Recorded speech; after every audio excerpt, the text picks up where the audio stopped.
Hey everyone, welcome to another video. Today I want to talk about exciting news because Microsoft has come out and put out specs for Xbox Scorpio, or some people might refer to call it Project Scorpio. So the exciting thing about Project Scorpio is that we've learned specs today, which a spec announcement isn't for everybody. That's not going to get everybody really excited about it, but it is exciting.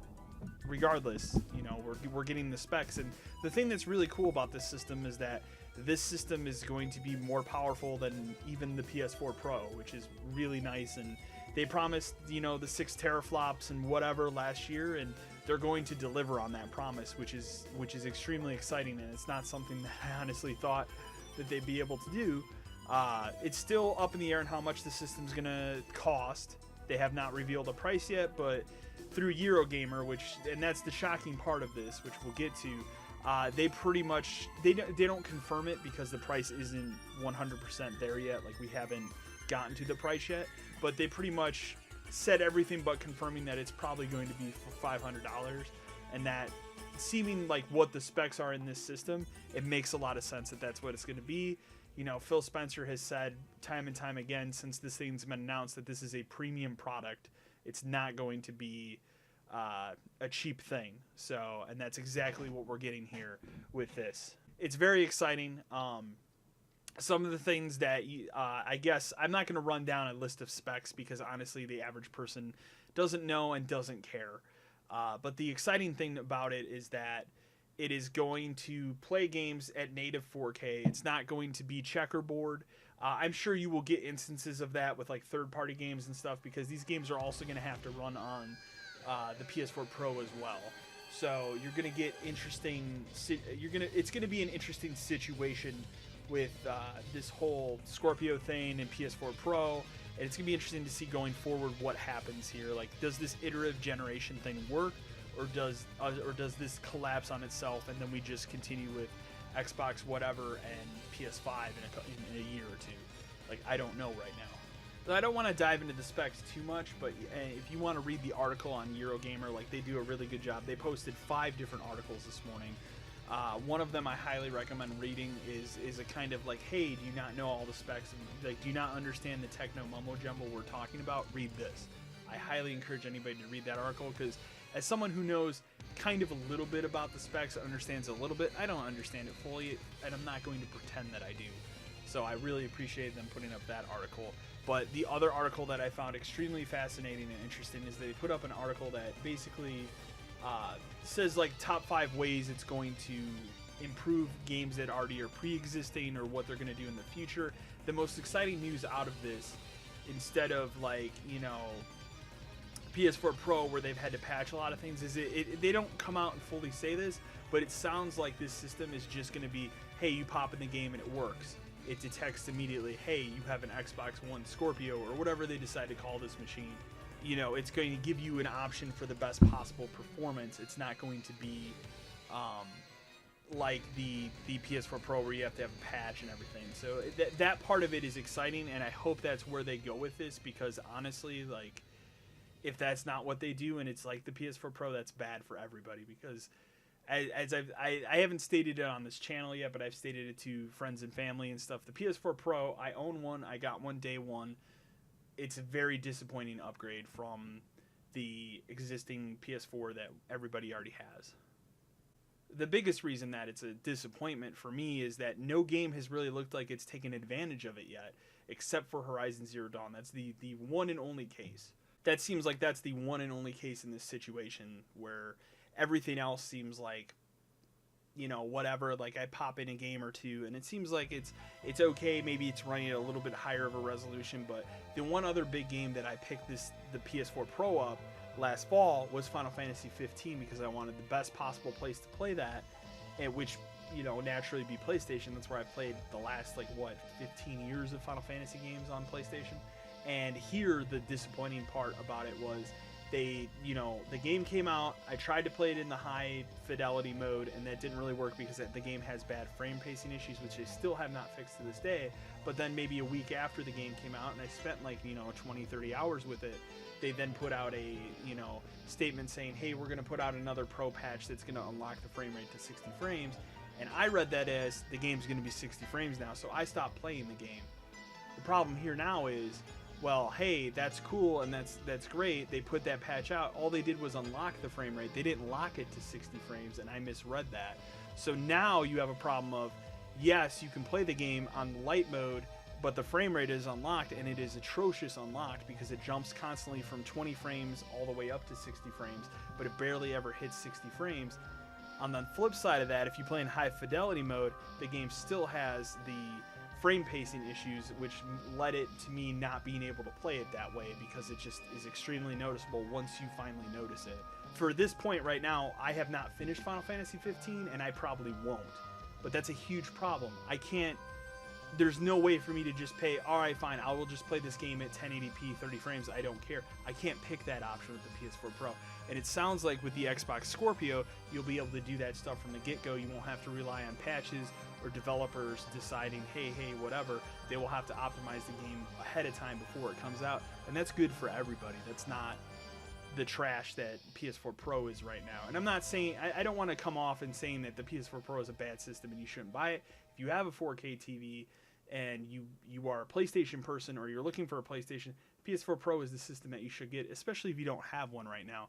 But it's not entirely necessary. Like, other than Horizon Zero Dawn, there hasn't been a good reason for you to go out, rush out, and buy a PS4 Pro right now. It's a rant about PS4 Pro. Let's talk about the Xbox One Scorpio some more. The whole, the reveal of the specs, I feel, is part one of a three-part situation here, and a three-part strategy plan that Microsoft is doing. And I cannot confirm this, but this just seems like what it is. So part one here obviously was, hey, give Digital Foundry, the specs, which is an incredibly ballsy move on Microsoft's part, because part one of that was give these people the specs. They will do a better job of explaining what the specs of the system are than we will. And that's exactly what they did, which is really, really exciting. On the other hand of it, you're going to see two more parts of this. And again, this is a prediction. This isn't confirmed or anything. So, don't come at me with comments or stuff, down in the comments at some point. Hey, you said that they were going to do this and they didn't do this. This is speculation. But my feeling is that part two is we will get a reveal, like a formal, Xbox One style reveal in May. That's my guess, is May. They will have an event, probably at Redmond or what they usually do, to officially show off the Scorpio, show off maybe a game or two on it, but they are going to save a majority of their surprise game announcements for E3, and I expect that E3 is going to be 90 minutes of games again, but they have some really, really big surprises for them to move their thing up, full, they're moving it up almost 24 hours from where they normally go, because they normally went on their E3 is usually Monday morning of E3 week. They've moved it up to Sunday afternoon. So there is a possibility that they make their event longer and they do both things, but I just don't see them doing that, because Phil Spencer has always said that he prefers to have the E3 press conference just 100% be about games and not, any other bullshit, essentially. So,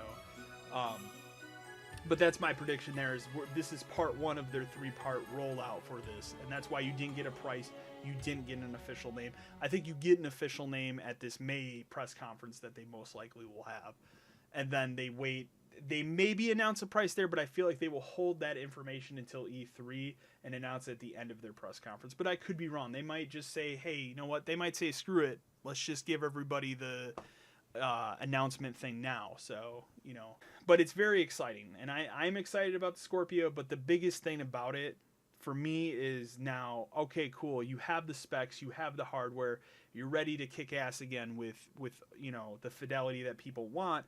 The problem that lies here is you need games, and right now Microsoft is really hurting with things like the cancellation of Scalebound. And a lot of these media outlets like to throw Fable Legends, but was anybody really looking forward to Fable Legends? Because I wasn't. I haven't, although I did not even play Fable 3, to be honest.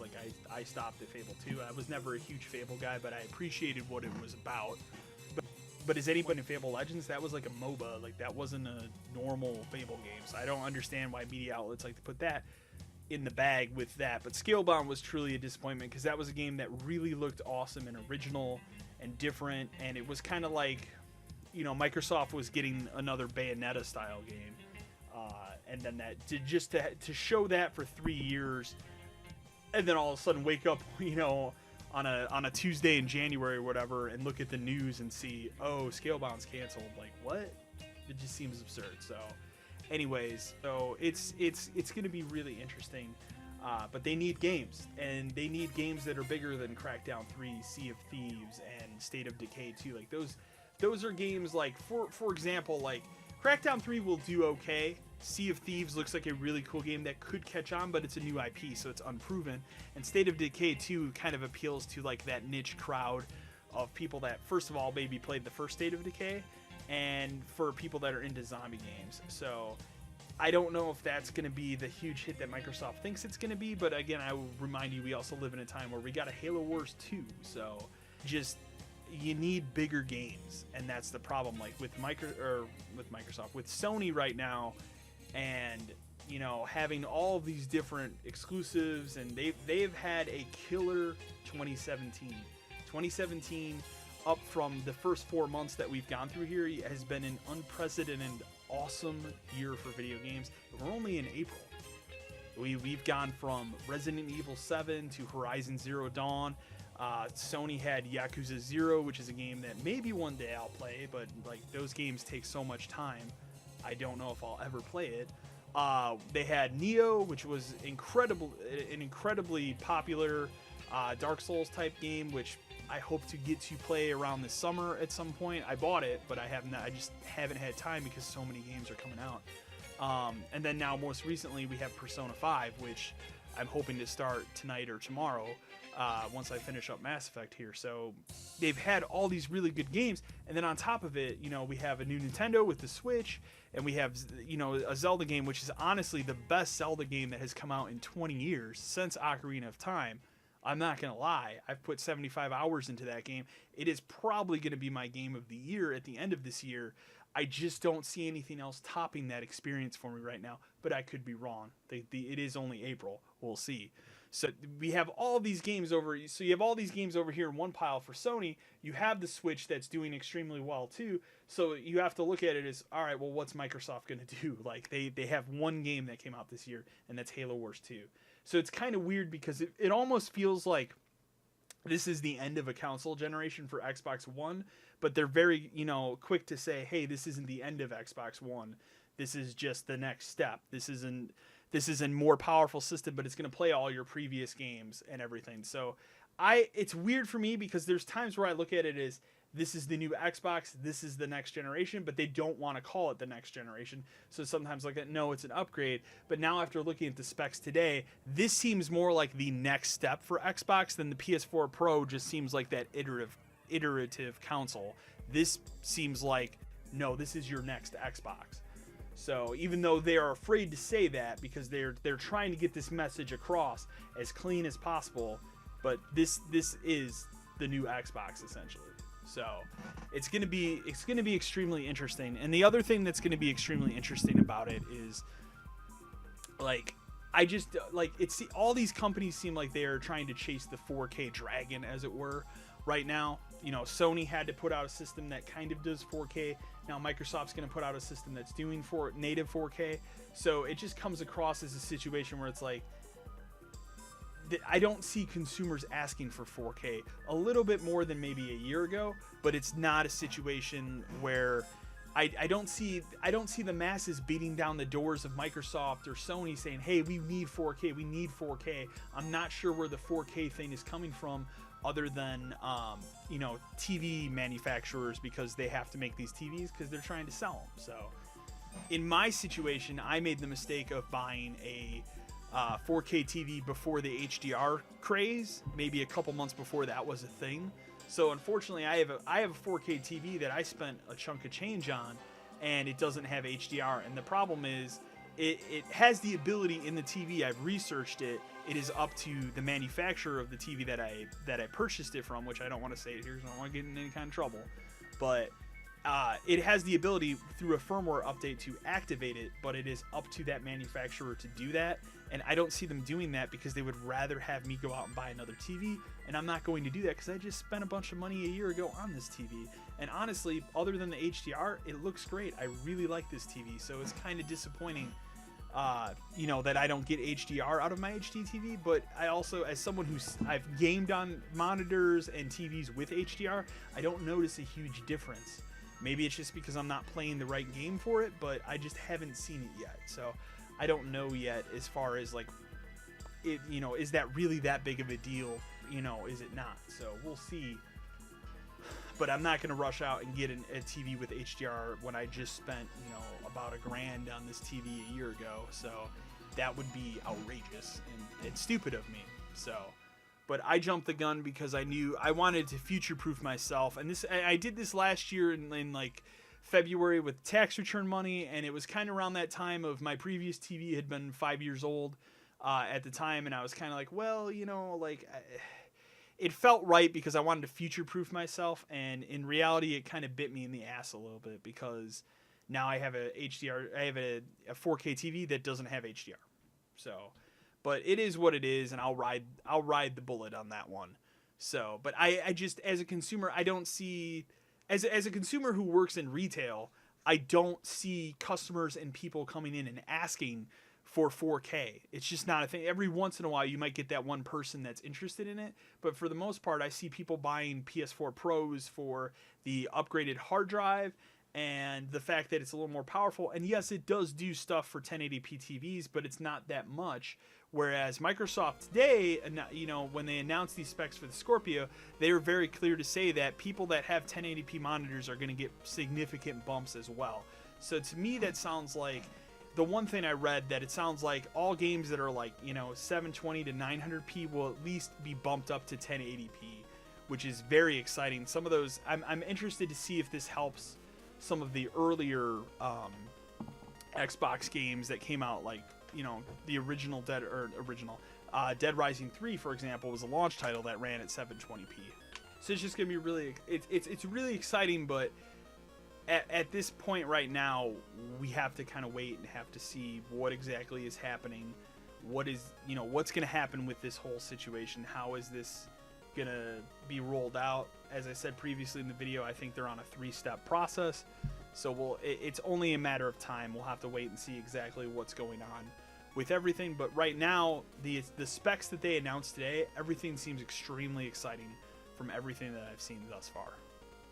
I guess the one thing I would say, honestly, out of everything that was announced today is good on Microsoft. You did a good job, especially after it was hard to stick with you 4 years ago when you announced the Xbox One and the huge backlash over all the different policies and everything that they were going to try to implement and stuff.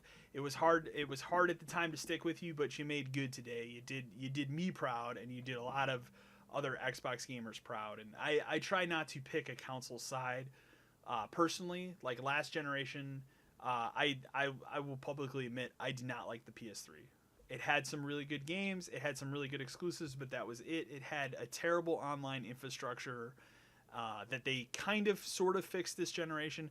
Their online service still isn't 100% great, but it is a step up from what they had last generation, and they at least have Party Chat now on the PS4. But their online services never kind of equated to Xbox Live, and I know a lot of people are like, well, I hate paying for that service on top of paying for internet, and I can understand that struggle and that criticism, but at the same time, like, Xbox Live is a service that really works and really works well, and to be honest, I don't really ever have that many problems with it. It once in a while goes down, but it's not nearly as often as I've had problems with PSN, although lately PSN's been a lot better too. So I guess final thoughts on Microsoft and the Scorpio spec reveals today. You did a really good job. You threw up, you know, numbers, and you went to the right people. You invited the right people to your offices to explain this stuff to you, and you knew that it would be a better idea to let them just explain it rather than you go out and explain it. So you did a good job on that. You're getting a thumbs up from this guy here. And I'm really excited to see more about Scorpio, about the pricing, and see more of its story and what the system actually is come May, come June, whenever we start, rolling the ball on this. But today was a good first step, and he really showed that, after 4 years of kind of uncertainty until, Phil Spencer took over and really churned the Microsoft ship around on the Xbox One after a really pitiful first 6 months on that system. He really did an outstanding job, and this like Xbox One S is really Phil Spencer's version of Xbox One, but this is the true system that I feel like he wanted to design, and that alone is going to be very, very exciting. So anyways, I thank you for watching today. My video, I hope you like, share it, whatever, subscribe to my channel. Really soon I'm going to be doing a video review on the Switch. I won't have any footage, unfortunately, because I don't have a capture card yet, but I will be talking about the Nintendo Switch. I've had it for a month now. What are my thoughts and impressions on the system? And Zelda, I'm going to kind of roll it into one video. And then also I will be having a full review of Mass Effect. I'm on the final mission of that game right now, so I'm hoping in the next week. And that review will have some more footage of the game. And it'll be a little more formal, and I'm also going to try and cut the length of it down, because I feel like I really talked a lot about that game in the first impressions and thoughts video, so this won't be as lengthy of a video, but it'll get my point across on how I feel on that game. Anyways, thank you for watching.